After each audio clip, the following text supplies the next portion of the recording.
Fine. So let's come to parameterizing, that is how to run a single test case with multiple sets of data. Okay. For example, we had seen the test case yesterday like login test, right? So you can write the code inside it for Selenium. I'll come over to it later on, that how do you integrate Selenium with this. But suppose I have to run one test case with multiple sets of data.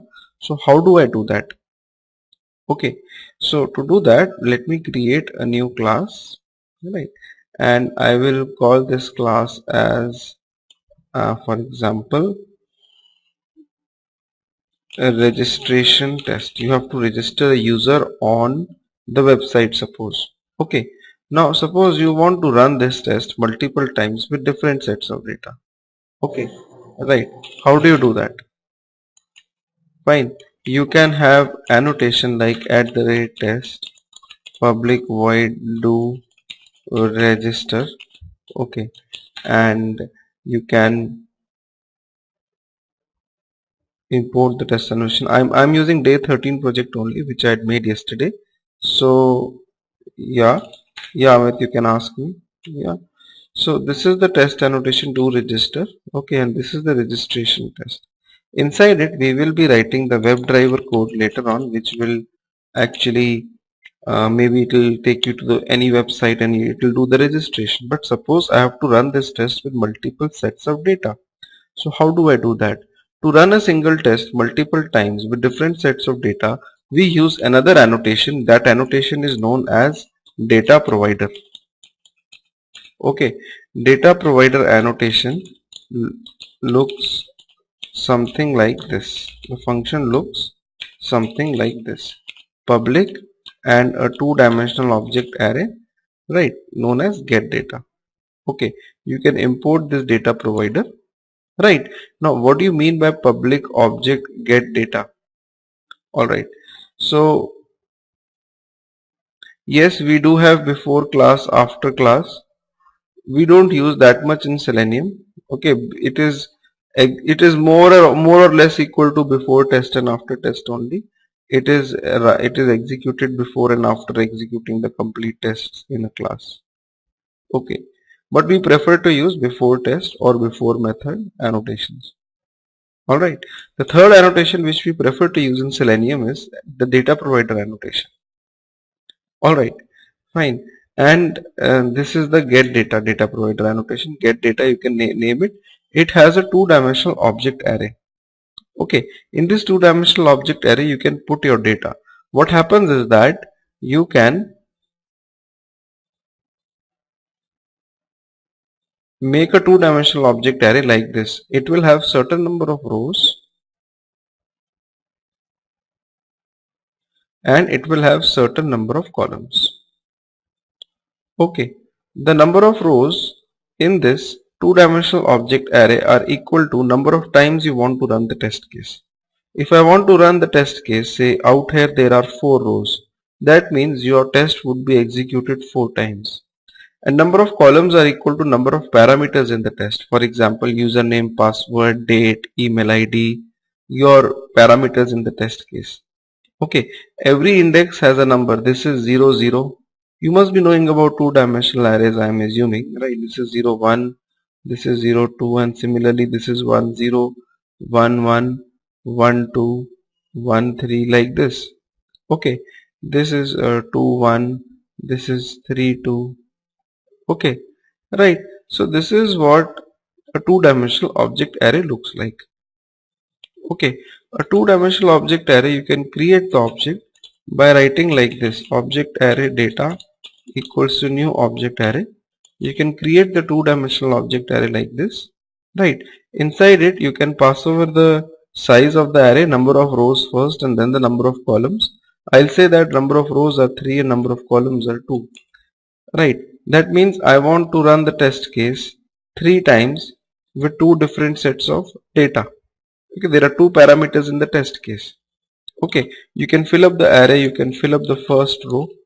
Okay, you can write over here that data 0, 0 is say username 1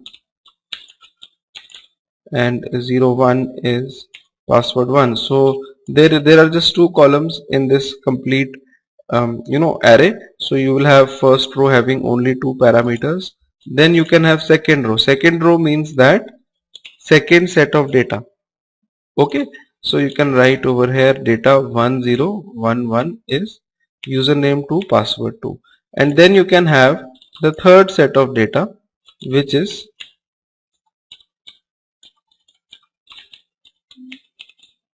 third row.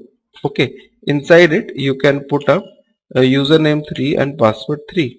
So basically you fill up this two-dimensional object array, and Testng will call this test case first with this set of data, then with this set of data, and then with this set of data. Okay, individually it will call this test case 3 times, right? You just have to be a little systematic here. The first step is that you have to build the test. The second step is that you have to build the data provider annotation.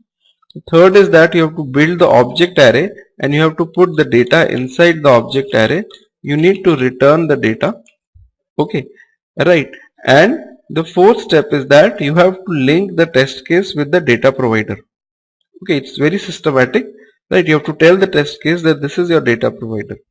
Fine, you'll have to write over here that the data provider is get data. Then only Testng will come to know that for this test case the data is coming up from this data provider. Okay, right? If we don't know the number of rows in the array, how to? Yes, I will come over to it. Basically, in the long run, what we'll be doing is that we'll be keeping the, we will not be hard coding the data like this. We will be keeping the data in the Excel file, right? And in day 12 I had shown you how to read Excel files and all that stuff. So we will be writing the same logic over here. We will be reading the data dynamically from the Excel file, no matter how many rows and columns are there in the Excel file. I had given you the exercise, right, for the Excel file dynamic reading of rows and columns. So you'll read it and you'll put the data inside this two-dimensional object array, and then you will pass over the data to this test case. Okay, right? So right now, to explain you, I have written like this, right? So you have to link the test case with the data provider, and the last step is that it is very important. Most of the people make a mistake here. There are two columns in this particular object array. So this function will have two input parameters. Number of input parameters in the function should be equal to number of columns in the two-dimensional object array, which is but obvious and but logical, because if you have to pass over first this set of data, then this set of data, then this set of data, you have to have some parameters in which you have to pass over the data, right? So what happens is that when it runs for the first time, username goes here, sorry, this username goes here, this password goes here. When it runs for the second time, this username goes here, this password goes here, and third time username and password will be supplied in these. Okay, so I'll just write over here system.out.println username plus password. So when I run this testng test, okay, now testng will automatically run it. Testng will you see that in output total test runs are 3. Okay, if you look at the results, u1 p1, u2 p2, u3 p3, it executed 3 times. Okay, and it is printing the data as well, which we had actually written out here. Okay, right? So all you have to do is that you have to have the configurations in a correct way. People make a mistake. Sometimes people make a mistake that, you know, they will make an two-dimensional object array, and then they might give, say, 2 columns and 2 rows. They don't have the third row. Okay, so when you run it, you will get an exception. Okay, array index out of bound exception. This means that in your array, if there are suppose 2 spaces, you are trying to access a space which is not existing. The third row is not existing, right? So simple mistakes like these, or the number of input parameters in the function are 2, right? And out here you are given 2. What they do is that they just give 1 parameter, and when you run this code, right, when you run this, you will get an exception saying that it's clearly mentioned. Hold on. It's clearly mentioned that array index out of bound. Just a minute. It should be 2. I'm sorry. Yeah. It's clearly mentioned over here that the data provider is trying to pass 2 parameters, but the method takes 1. Okay. So these are the common mistakes which people do, and make sure that you don't do them. Right. So later on we link up this reading of data from the Excel file, and rather we will, when we build a framework, we build a common location in which the complete data is read from the Excel file. So just practice this first, and then you'll come to know about more things. Okay. Now let me talk about, this is about parameterizing. This is how you parameterize the test cases. Okay. Right. It's very simple. Just try to do it once, you'll be able to do it. Okay. Now let me talk about reports. How to generate extent reports. Okay. Right. So out here I had shown you yesterday sample reports, like this was the sample report. Okay, each and every test was having a detailed description, that what time it started, what time it ended, the logs inside the reports, and also you can put screenshots inside the reports as well. Okay, right. So how do you build these kind of reports? It's very simple. These kind of reports are known as extent reports, right? And to build extent reports, you need few jar files. Okay, I have the jar files with me. Hold on.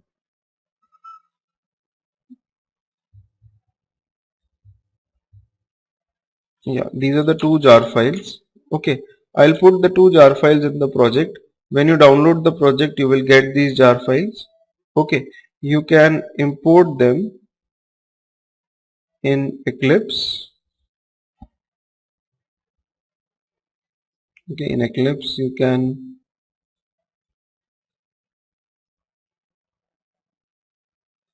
import these two jar files. These two jar files will be required, right, to generate extent reports. Okay, right. For example, just right. So when you download the code, you will get the jar files as well. Fine. Now, moving ahead, how do I build the extent reports? Okay, to build the extent reports, there are few, inbuilt things which you have to use, and there are lots of other things. Right. The first thing is that I'll make a new package known as reports. Okay. Right. And in this reports package, I'm going to add a Java file. Okay. I will add this Java file. Just be with me.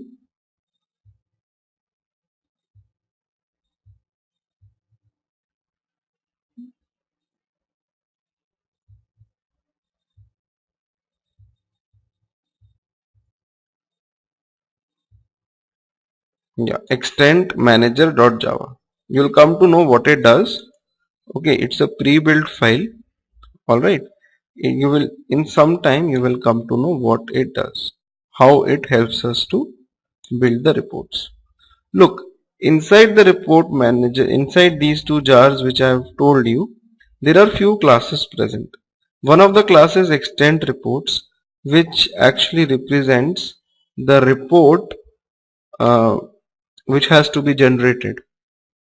Okay, and this is a function known as get instance, which will initialize this extent object, and it will help you to generate the reports. Right. Let me talk practically how will you be generating the reports. Let me take example of this login test. Okay, the first step to generate the reports is that you have to call the get instance function, which is static in nature, inside this extent manager class. Okay, you'll have to write over here extent manager dot get instance. So what this function will do when it is called for the first time, for the very first go, when this function is called, it will find that this extent object is null. So it will go ahead and hold on, just a minute.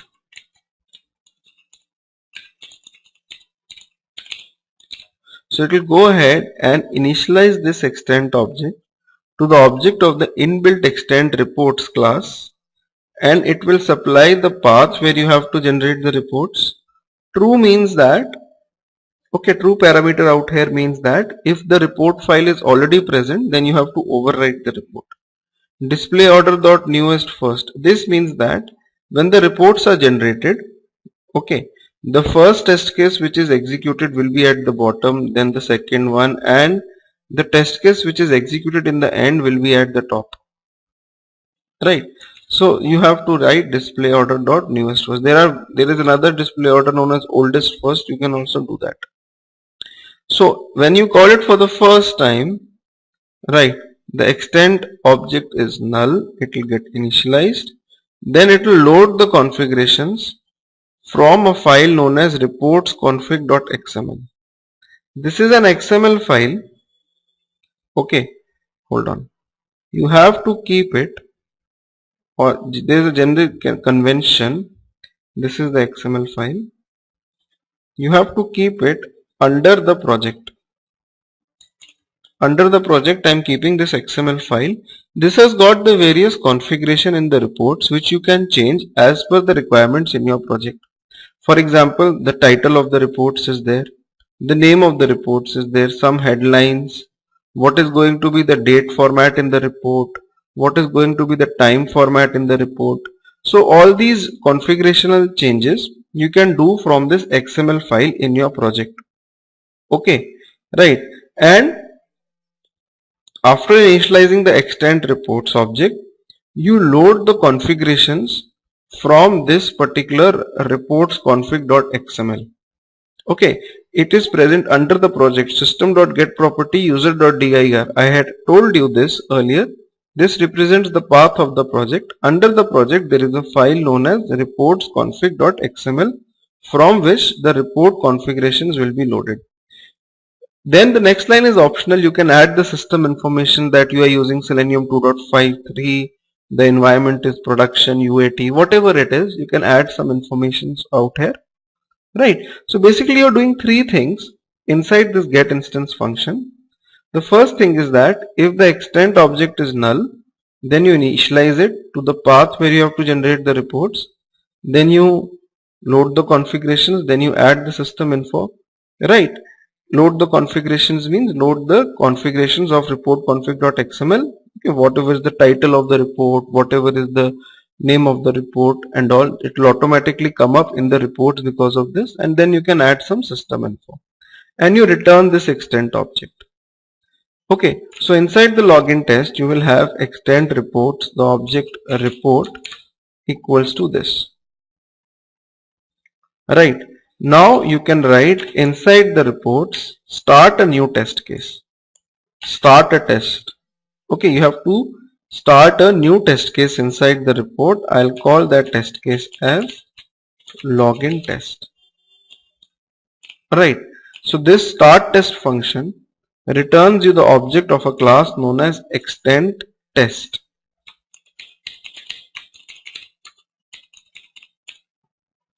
Okay, right, this start test function will return you the object of a class known as extent test.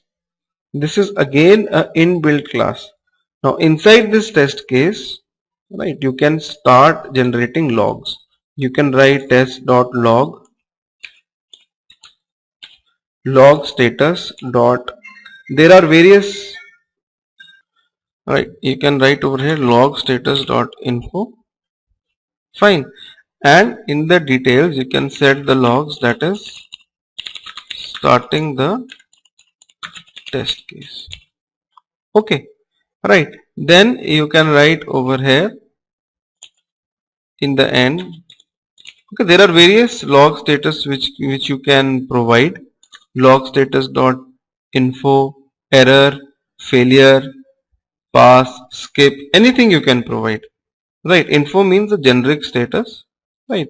So starting the test and ending the test case. Suppose, and in the end, instead of info, I can write log status dot pass. Right, and in the end, you have to write these two lines. These are mandatory. Okay, report dot end test. You have to start the test case in the reports, and then you have to end the test case in the reports. Okay, and you can actually you can write report dot end test and hold on and report dot flush. These are the two functions which you have to call.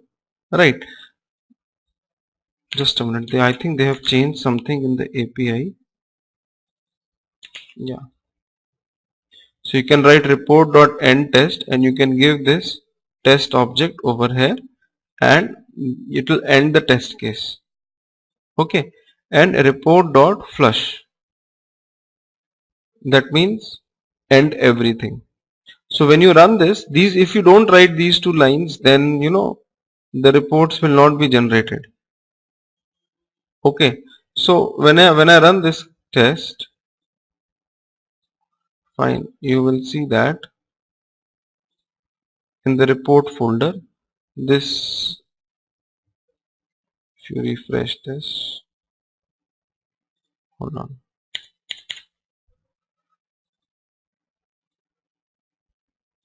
let me check one thing. What was the output? D drive report.html. This is the file which will be generated. Okay, and everything looks good. If I run this is running. Total test runs are okay. I was skipping the test. Hold on, let me not skip the test case.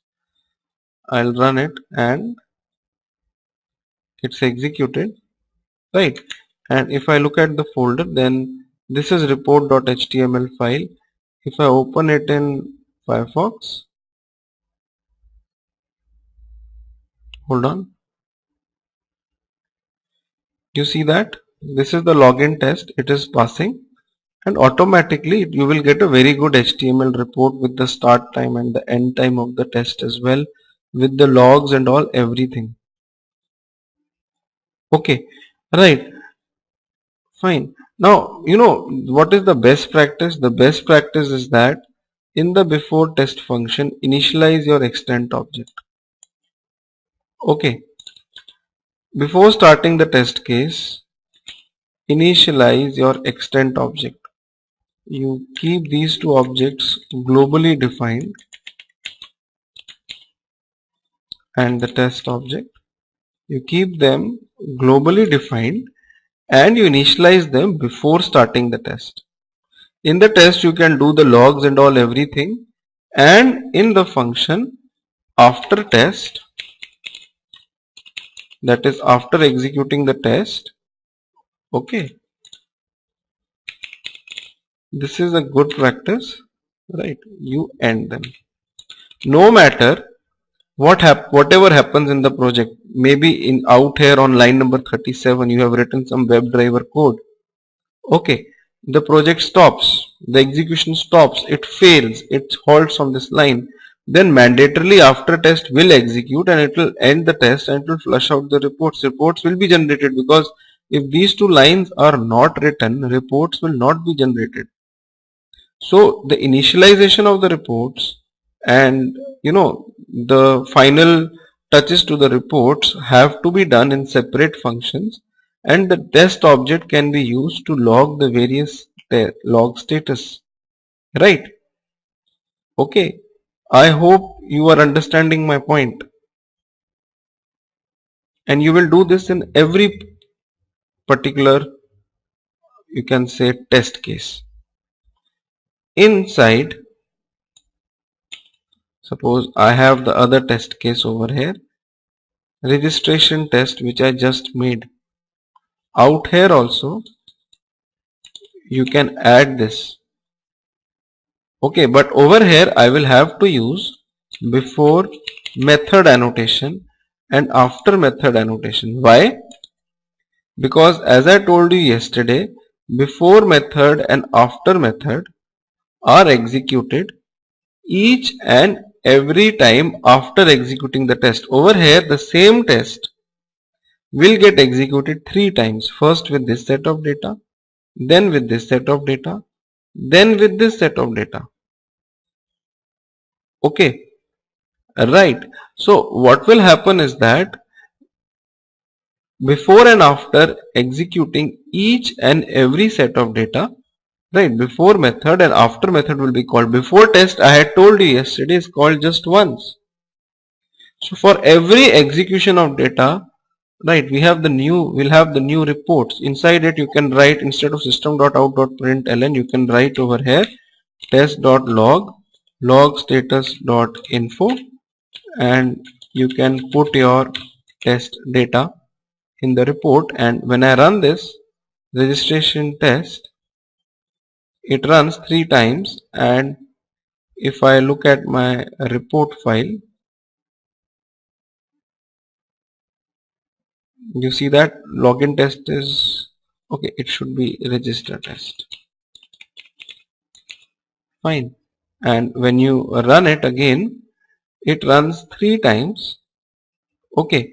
And it will have in the reports, you see that first it executed with this data, then this, and then this. Right. Okay.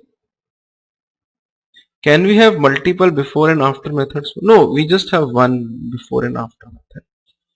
Okay, before method and after method you just have to write once. Alright, fine. When we run in batch, okay, right, the test cases will be appended. Okay, I'll be trying to be a little slow. When you run in batch, okay, when you run all the test cases together, the first test, which calls extent manager.getInstance, will initialize the extent object. The second test, when it calls this function, will not go inside the if statement. It will actually return back the same object of extent reports which was initialized earlier. So all the test cases will be appended inside the same report. Okay, in the complete project you have to have a single instance or single object of extent reports. Okay, whenever you called extent manager.getInstance, it will return you the single object. Okay, I'm trying to be a little slow out here, okay, because I'm almost done. Right, I'm not moving my screen right now. Okay, extent manager.getInstance function will return you the same object every time. Okay, the same report object is returned every time, and inside the same report object, okay, you start a new test every time. You can embed report, you can embed screenshots, you can take screenshots with WebDriver, you can embed the screenshots and all, everything. Okay, I will not talk about that right now. I will talk about that, how to embed screenshots, take screenshots when we do the frameworks. But yes, you can do that by writing the Selenium WebDriver code. Whatever I have taught you in Testng till now, it is more than enough to actually give you a very good head start in building your tests, everything.